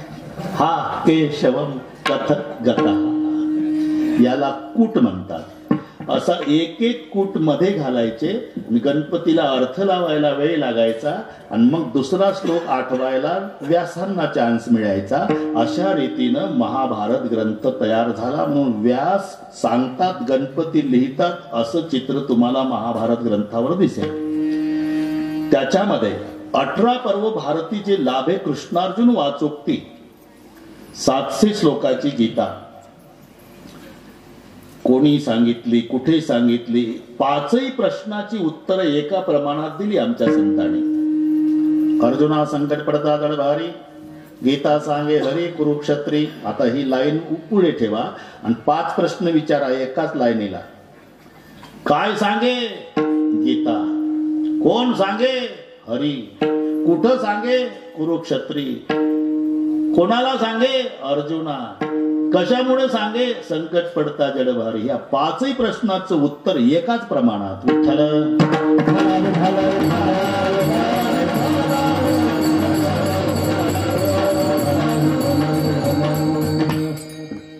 पहिल्या अध्यायामध्ये अर्जुनाने ऑर्डर दिली, सेन एवढू भैरमध्ये रथम स्थापयमेच्युत. 2 सैन्याच्या मध्यभागी माझा रथ उभा करा. पण भगवान वशिल्यानं लायसन्स मिळवलेला ड्रायव्हर नव्हता. रथ उभा करण्यातच हुशारी खेळला. रथ जो उभा केला मध्यभागीच केला, पण द्रोणाचार्याच्या समोर केला. तवार महाराज जर दुर्योधनाच्या पुढे केला असता रथ उभा, तर काय जास्त डिझेल जळलं असं का देवाचं. पण देवाला माहिती होतं दुर्योधनापुढे रथ उभा केला तर गीतेचा जन्म होत नाही. पहिल्या भेटीत जर दुर्योधन बघितला असता तर लाल डोळे अर्जुनाचे झाले असते. भगवान यही दुर्योधन है जिन्होंने दुशासन को आदेश दिया था कि जाओ दुशासन बाल पकड़ खींच कर लाओ सभा में द्रौपदी को, हमें आदेश तो भगवान इसे उड़ाना है. एकदम युद्ध पेटलं असतं.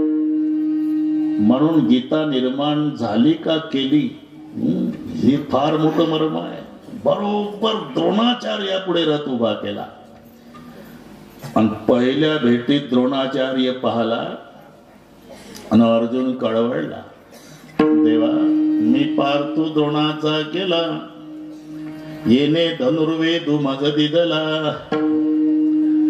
गुरु हा संत कुळीचा राजा, गुरु हा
देव तुझा पाहता नाही त्रैलोकी गुरु सुखाचा सागर गुरु प्रेमाचा आगर गुरु धैर्याचा डोंगर कदा काळी डळमणा गुरु कामधेनु काय भक्ता घरी दुबत असे. म्हणून हे सगळे पाहलन ते नाही का संजय सांगतो तत्र अपस्य सुतान पार्थ पितृणत पिता महानाचार्यान मातुलान भातृण पुत्रान पौत्रान सखी सता सेनयोरु भयोरपी कौरवाधिका वधावे तरी युधिष्ठिरा काण वधावे येर आघवे पुत्र जामुचे. देव काहीच बोलले नाही, पण दुसऱ्या अध्यायात देवानं व्यावहारिक बोलणं सुरू केलं बरं का अशोकराव. व्यावहारिक कुतस्त्वा कश्मलमिदम विषय समुपस्थितम अनार्जुष्टम स्वर्ग मग कीर्तिकरम क्लैद्यम स्मागम पार्थ यतत्वैन उपपद्धती शूद्रम हृदय दौर्बल्यम तेक्त्वा उत्तिष्ठपर्यंत कर. हे व्यावहारिक, बस हे कळलं सगळं, तुम्हाला पाठ आहे कळलं सगळं. व्यावहारिक म्हणजे बाप मुलाला बोलतो तसं. बाप मुलाला बोलतो की नाही, कल्पना करा. मुलानंच मुलगी बघितली, त्यानंच हुंडा आणला, त्यानंच खर्च केला, घोडा ठरवला, बँड डीजे, पत्रिका नामदेव त्यानंच वाटल्या महिनाभर राखेलच्या फटफटीवर, आणि घोड्यावर बसला. 12:35 लग्न होतं. सासूरवाडीला म्हणजे सासऱ्याच्या गावाला नवरदेव हनुमंताच्या मंदिरात. तिथं का जातो अजून कोणालाच कळलं नाही. तो बिचारा शेंदूर लावून गावाच्या बाहेर बसतो, हे तिथं हळद लावून जातात डीजे लावून. हनुमानजी म्हणतात बरं झालं भाऊ, हळदीची प्रॅक्टिस ठेव, कारण तुला मुलं होतील, ते ऐकणार नाही, तू जास्त बडबड करशील, मग ते हाणतील, त्याच्या जखमा चोळण्यासाठी हळदच वापरावी लागेल आतापासून सवय. 12:35 लग्न आणि 12:25 नवरदेव मुलानं बापाला बोलवणं पाठवलं. आला बाप, का रे कशाला बोलवलं? माझं लग्न आहे बाबा 12:35 आता 12:25 झाले. लेका बैमाना बाप आहो तुझा, मला हे कळत नाही का तुझं लग्न आहे 10 मिनिटांनी. हो पण तुम्हाला मुद्दाम बोलवलं. ते तवार महाराजची बरेच कीर्तन ऐकले मी. संसार दुःख मुळ चौकडे इंगड विश्रांती नाही कुठे, रात्र दिवस तळमळ ठाऊकच आहे संसार दुःखाचा, सुख नाही कुठे, आलिया संसारी मृत्यूलोकी सुखाची कहाणी आहे. तिथे कवनाची सवणी कैची सुकडी जाण तुम्ही इंगळायचं. काय बडबड लावली? बडबड नाही बाबा, संसाराचं दुःख सांगतोय तुम्हाला. बरं मग एवढा दुःखाचा संसार आहे तर मला वाटतं आता भानगडीत पडायचं नाही. कधी 12:25 लग्न, 12:35 आणि मग बापानं लाल डोळे केले. लाज नाही वाटत का तुला? 1 महिन्यापासून लेका गुंडा आणला, 4 वेळा सासूरवाडीला जाऊन आला, पत्रिका छापल्या, रॉकेलच्या फटफटीवर वाढला, दिमाखानं सकाळी घोड्यावर डीजे लावून बसला. तुला कळत नव्हतं का लग्न होणार ना, संसार दुःखाचा आहे? जसं हे बोलणं आहे तसं देवाचं बोलणं आहे. काय अर्जुना, घरून कळत नव्हतं तुला? युद्ध कौरवासोबत आहे आणि कौरव नात्यानं चुलत भाऊ आहे. मैदानात नातं सांगतो का रे? याला व्यावहारिक बोलणं म्हणतात. हा लक्षात घ्या, अजून गीतेचा जन्म नाही. मग झालं काय, या व्यावहारिक बोलण्यामुळे निश्चित भ्रमातला अर्जुन संशयात आला, पूर्ण विरामातला प्रश्नचिन्हात आला आणि प्रश्नचिन्हात बोलू लागला. कथम भीष्ममहं संके द्रोणांचे मधुसूदन, हे प्रश्नार्थक आहे. आणि मग भगवंतांनी बोलायला सुरुवात केली. 2ऱ्या अध्यायाच्या 11व्या श्लोकापासून तत्वज्ञानाचा प्रारंभ आहे. श्री भगवान वाचे अशोचा ननुशोचस्तोम प्रज्ञावादांशे भाषशे. इथून तोपर्यंत व्यवहार बस. हे काय आपली गीता जयंती आहे म्हणून सांगतो. बस सोमुखे आपण सांगेतो श्री विष्णू श्री गीता हा प्रश्न अर्जुनेसी. आता पाहू द्या मला, आता काय 8 मिनिट आहे. आता हे पहा अशोकराव, तुम्हाला सगळा अनुभव आहे. टोक महाराज म्हणजे बिघडलेल्या गळ्याही दुरुस्त करणे. मी इतकं तंतोतंत सांभाळतो, त्याकरता जेवत नाही, रात्रंदिवस झोपत नाही, पण वेळ सांभाळतो. कारण उद्धवराव, पैशानं सगळ्या गोष्टीची खरेदी होते, वेळ विकत मिळत नाही. गेली ऐसी घडी पुन्हा नये.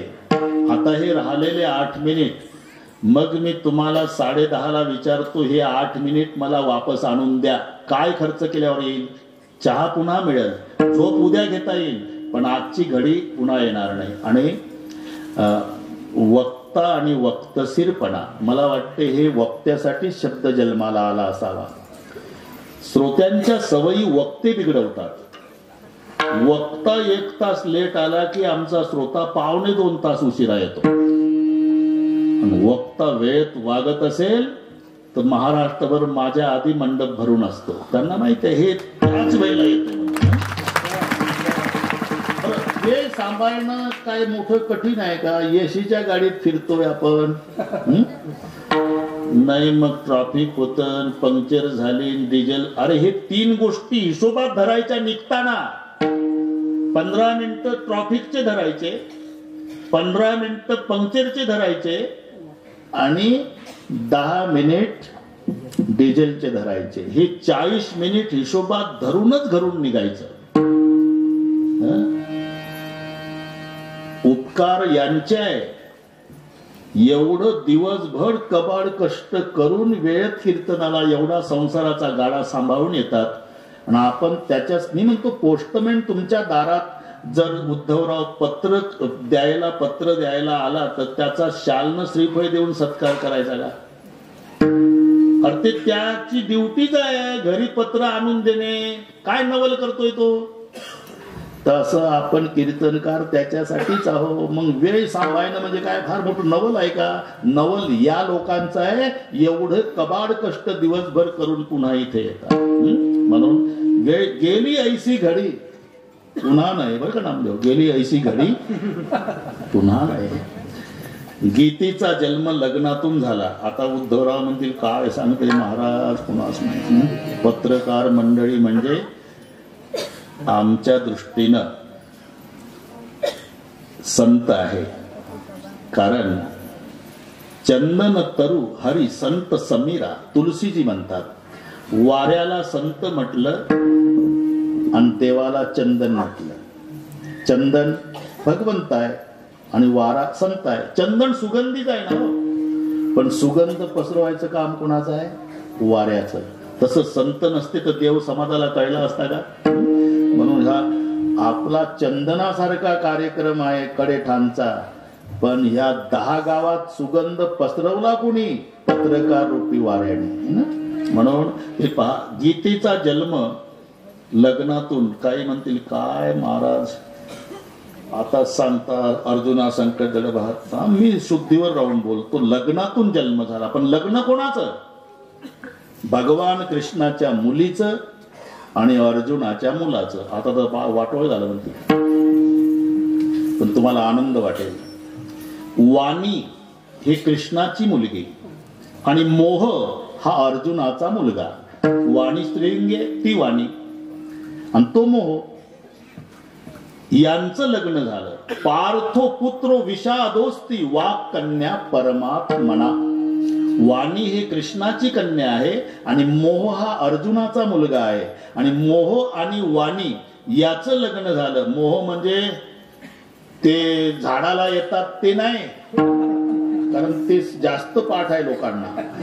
घमेल भरून भिजलेले मोहाचे फुलं जर बैलाला खाऊ घातले उद्धवराव तर सकाळी बैल पागल होतो. बरेच बैल पागल होतात. आता तुम्ही का असता मला माहित नाही. हे पहा, नैसर्गिक फरक सांगतो. मोहाचं झाड आणि आंब्याचं झाड पानामध्ये साम्यता आहे, जवळजवळ आकारात लहान मोठेपणा असेल, पण आंब्याच्या झाडाला जेव्हा बहर येतो पानं असतात. मोहाच्या झाडाला फुलं येतात, पानं गळतात. का? तर मोहाच्या फुलापासून दारू तयार होते. आणि ते मोहाचं झाड पिणाऱ्याला सांगतं, ए पिणाऱ्या, माझ्याकडे बघ ना, नुसत्या काड्या आहे, तशी हाडं दिसते, नको नादी लागू. झाडं सांगतात, आम फले पत राखे, मोह फले पत खोय, जो मेरा रस पिये वो मेरे जैसा होय. ते मोह नाही. मोहाची व्याख्या काय आहे? मम माता मम पिता ममेय गृहिणी ग्रहम एवं विद ममत्वम यत् समोह इति कीर्तिता. म्हणून स्वतःला अर्जुन म्हणत होता, सोदेहा नाम अर्जुन, आणि कौरवा ते स्वजन आपुले मानी, हा मोह झाला होता. म्हणून मोह हा अर्जुनाचा मुलगा, वाणी हे कृष्णाची मुलगी. मोहाचं वाणीचं लग्न झालं. पार्थो पुत्र विषादोस्ती वाकन्या परमात्मना, ताभ्याम उभाभ्याम वै जाता सा गीता लोक पावणी. मोह आणि वाणी यांच्यापासून झालेली मुलगी म्हणजे गीता. तिचा जन्म आज झाला, तिचं नाव गीता जयंती. म्हणून ही आपण धरून ओढून इकडे आणतोय भूमिका. स्वमुखे आपण सांगेतो श्री विष्णू श्री गीता हा प्रश्न अर्जुनेसी. पण गीता संस्कृत मध्ये आणि संस्कृत भाषा जगाशी कळणं म्हणून नारायणा करुणा आली. संस्कृत कळत नव्हतं. काही काही माणसं म्हणतात काय अवघड आहे संस्कृत मध्ये, अनुस्वारम देतम संस्कृतम होतम. शब्दाच्या डोक्यावर जर अनुस्वार दिला तर संस्कृत होते. अरे एवढं जर सोपं असतं तर माऊलीला अवतार घ्यावा लागला असता का? सासू लंगडी होती बरं का. उद्धवराव विचारू नका कोण्या गावची सासू, हे पटवून देण्याकरता युक्ती असते. लंगडी, पाय गेला तिचा अपघातात, लंगडी होती. आणि तिचा जावाई संस्कृतचा प्राध्यापक. माळवदाचं घर, जावई बापू आले, जेवण नाही म्हणले मामी अजून, मग मी करते स्वयंपाक केला. सासूनं आता लंगडी असल्यामुळे इथंच बसा, इथं बापू इथं बसा चुलीजवळ. तिथं ताट वाढलं, सगळे पदार्थ वाढले, जेवण प्राध्यापकाचं सुरू झालं. पण लंगड्या सासूला दम निघला नाही. तुम्ही मास्तर आहे म्हणे. लंगडी, हो मास्तर आहे मी. काय शिकित्या संस्कृतच्या प्राध्यापकाला विचारते काय शिकित्या. तो म्हणाला मी संस्कृत शिकवतो. एवढा सोपा इसे मग तर घासच ठेवला प्राध्यापकाने की माझी लंगडी सासू संस्कृतला सोपा विषय म्हणते, म्हणजे हिला संस्कृत येत असलं पाहिजे. तुम्हाला येतं का? त्यात काय अवघड आहे? बोला बरं. भुंगम पुरितम काष्टम भुस्कटम पडतम भुई. लंगड्याचं संस्कृत. उद्धवराव ते माळवदाचं घर, भुंगा लाकडं कोरत होता आणि भुगा खाली पडत होता. सासू प्राध्यापकासोबत संस्कृत बोलली. भुंगम कोरितम काष्टम भुस्कटम पडतम भुई. अरे एवढं जर सोपं असतं तर माऊलीला अवतार घ्यावा लागला असता.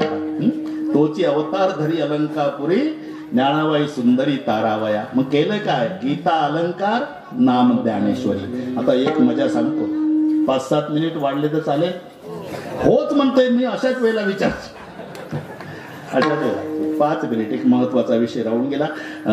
डॉक्टर म्हणजे वेद, श्रीकृष्ण बाप, माऊली आमची आई, गीता हे औषध. या 4 गोष्टी लक्षात आणा की जन्मभर तुम्ही विसरणार नाही. आजारी पडलं बाळ म्हणजे बाप नेतो डॉक्टरकडे. डॉक्टर तपासतात, औषधाची बाटली लिहून आणा. बाटली आणलं, तपासलं, बरोबर आहे. 2 चमचे सकाळी, 2 दुपारी, 2 संध्याकाळी. अंक खायला द्या, तंक खायला देऊ नका आणि 170 रुपये काढा. डॉक्टर तसं वेदाच आहे. अहितापासून काढीती हित देवनी वाढविती नाही श्रुती परवती माऊली जगात. तपासलं की औषध द्यायचं, बस. वेदाची भूमिका डॉक्टरची. आता बापाची भूमिका सुरू होते. बाप कडेवर बाळाला घेतो, आजारी बाळाला, आणि एका हाती बाटली घेतो. 90ची नाही, औषधाची बाटली. मग बाटलीन बाळ घरी आणतो, आईजवळ देतो. 2 चमचे सकाळी, 2 दुपारी, 2 संध्याकाळी. अंक खायला दे, तंक खायला देऊ नको. आता 10:30 वाजायला आले, ऑफिसची वेळ झाली, मी निघालो. झालं काम बापाचं. तिथे तपासून औषध लिहून दिलं, काम डॉक्टरचं संपलं. बाटलीन बाळ घरी आणून आईजवळ दिलं, काम बापाचं संपलं. इथून काम सुरू होते ते मम्मीचं. मांडीवर बाळाला बाटली. पहिल्यांदा आई काय करते? बाटलीचं सील तोडते, एक चमचा बाळाला औषध पाजते. तसं गीता ही औषधाची बाटली आहे. आमच्या आईच्या म्हणजे माऊलीच्या हातात कृष्णरूपी बापानं दिली. मग आमच्या आईनं पहिलं केलं काय? बाटलीचं संस्कृतचं सील तोडलं. संस्कृताची गाठी उघडून ज्ञान दृष्टी, संस्कृताची गाठी उघडून ज्ञान गेले ते मराठी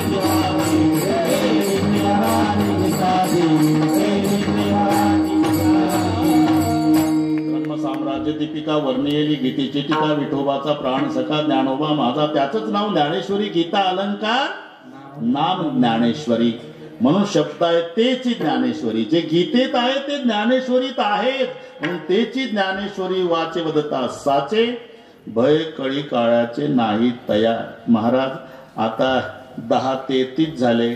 होऊ दे, पण मी सांगतो ते उद्यापासून अजिबात संशय न ठेव.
जनार्दनी संशय सांडूनी उद्यापासून दृढ धरी म्हणी. ज्ञानेश्वरी फायदा कृपा करी हरी तयावरी कृपा केल्यावर भय कळी काळाचे. बस गोलार्थ भावार्थ सगळे झाला. माऊलीचं भजन होईल. चाल म्हणायचे. बर, माऊलीचं भजन झाल्यावर चाल होईल. नंतर जय विठ्ठल. त्याच्या आधी तवार महाराज ते काय उद्याचे कार्यक्रम वगैरे सांगतील. तुमचे लांबून लांबून आल्याबद्दल आभारही मानतील. मग संपला शब्द कानी आल्यानंतर उठायचं. विनंती सर्वांना अशी आहे, सध्या अजून दर्शनाच्या भानगडीत पडू नका. आम्हाला बरेच वर्ष कीर्तन करायचे आणि मोठे मोठे महाराज गेले, आमचे इंगळे बाबा गेले. तेव्हा ठीक आहे, मी तुम्हाला नमस्कार करतो. माय बहिणी, पुरुष मंडळी, तरुण पोरं, बांधव, तुम्ही मला नमस्कार करा. सध्या आपण काही दिवस हे पाळू. पण पुन्हा आहेच. पण सध्याचं सर्वांना विनंती आहे, कोणीही दर्शनाच्या आणि एकमेकालाही जास्त जवळ येण्याच्या भानगडीत पडू नका. अरे हा लस घ्या बरं. हे पहा तुम्ही, का असं होतं, जाऊ दे 2 मिनिट घेतो मी. काय बरं हे सरकार पागल आहे का? 100 कोटी लोक मूर्ख आहे का भारतातले लस घेणारे? कोण डोकं चालवलं हे कोणाच माहीत. घडलेली घटना 1 मिनिटात सांगतो. उद्धवराव माझ्यासोबत तो निळोबा नेहमी गायक सूर्यवंशी, तो का नाही ऐका जरा. मागच्या महिन्यात त्याच्या संपूर्ण घराला कोरोना झाला. 1च महिना त्या गोष्टीचा झाला. 1च महिना झाला. आईला झाला, बापाला झाला, भावाला झाला, त्याच्या मुलीला झाला, त्याच्या पत्नीला आणि त्याला. तो ऑक्सिजनवर होता 15 दिवस. म्हणजे शाश्वती नव्हती. मग त्याला एकाच वेळेला हे एवढे ऍडमिट झाले. पण उद्धवराव त्याची हिंमत खचल म्हणून आम्ही सांगितलं नाही. 2 दिवसांनी वडील मरण पावले, अजून 2 दिवसात आई गेली आणि अजून 1 दिवसानं भाऊ गेला. 5 दिवसात 3 संपले. पण त्याला सांगितलं नाही. आणि तो जरा हळूहळू हळू बरा झाला. मग घरी आला. मग मला रडून फोन केला. म्हटलं कारणीभूत मीच आहे, मी तुला कळू दिलं नाही. परिवाराला सांगितलं याला सांगू नका, तू ऑक्सिजनवर होता. म्हणजे महाराज मी जाताना आईच्या आणि बापाच्या पाया पडून गेलतो. आता कुलूप उघडलं, घरात आलो तर मायचं लुगडं कोपऱ्यात आहे, बापाचं धोतर इकडे आहे, भावाचा फुल पॅन्ट आहे. एवढंच दर्शन झालं. 3घही गेले. आणि मग तपासा आणि ती कळालं की कोणच लस घेतलेली नव्हती. जे आता महिन्यापूर्वी गेले, आणि यानं घेऊ दिली नाही, लसीनं मरतात म्हणे माणसं. म्हणून तुम्ही लसीकरण करा बाबा. पुन्हा जर कार्यक्रम झाले तर तुम्हीच श्रोते मला पुढे पाहिजे म्हणून विनंती आहे. गैरसमज काढून टाका. आम्ही 2-2 लसी घेऊन फिरतोय. प्रतिकार शक्ती निर्माण होण्यासाठी लसीकरणाची गरज आहे. 100 कोटी जनतेनं लस घेतली. मला ते गैरसमज काढून टाका. आणि उद्याच्या उद्या लसीकरण करणं. तर सरकार कठोर व्हायला लागलं. 500 रुपये दंड लस नसलेल्याला, आणि त्याच्यानंतर लस, आणि मग 1 महिन्यानी 5000 रुपये दंड होणार आहे. त्यापेक्षा आता सावध म्हणा. उद्या घ्या ना. 12 सोडायच्या आधी लस घ्या, मग 12शी सोडा. संपला शब्द कानी आल्याच्या उठू नका. ज्ञानेश्वर